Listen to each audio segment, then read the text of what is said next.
Bonjour, Fabrice Carbonneau, donc agriculteur sur la commune de Crotoy dans l'Oise.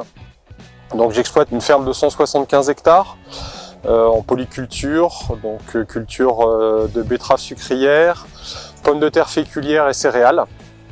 Donc je cultive habituellement environ une cinquantaine d'hectares de betteraves tous les ans.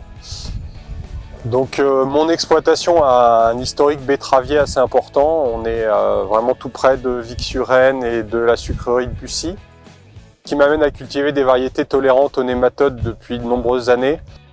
Et la bascule s'est faite en 2013 où après un orage de grêle très important, en fait les betteraves ont extériorisé des symptômes nématodes très importants. Et donc depuis 2013, j'ai basculé toute la sole en variétés tolérantes nématodes, ce qui m'a permis de gagner à peu près 10 tonnes par hectare sur une moyenne quinquennale. Voilà, donc aujourd'hui, je raisonne mon choix variétal.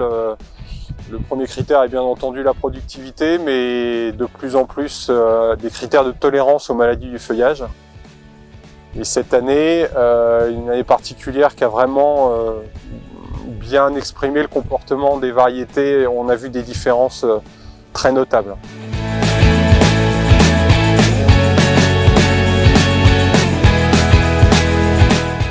L'autre critère que je prends en compte, je suis passé en méthode de protection bas volume avec réduction de dose dans les céréales. J'arrive à construire un programme en 4 passages, petite dose, qui me coûte environ 40-50 € de l'hectare. Et pour les protections fongicides betteraves, on est sur des budgets bien supérieurs à cela. Cette année, j'ai fait 2 passages sur mes betteraves qui sont arrachées relativement tard. Donc un premier passage à base de spirale et de cuivre, et un deuxième passage, une association timbal-passerelle.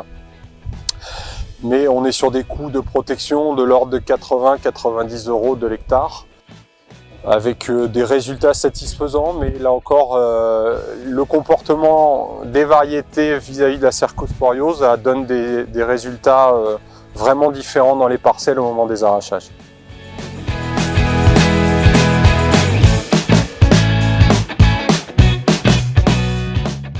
Donc pour l'année prochaine, mon choix variétal sera axé sur les mêmes critères.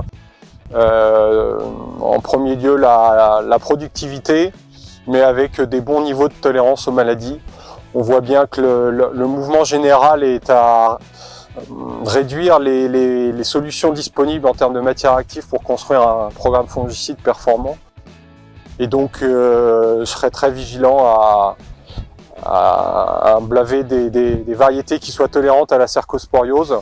C'est vraiment un critère important, et dans ce domaine, les variétés KWS m'apportent satisfaction. On a un bon compromis entre la productivité et la tolérance aux maladies.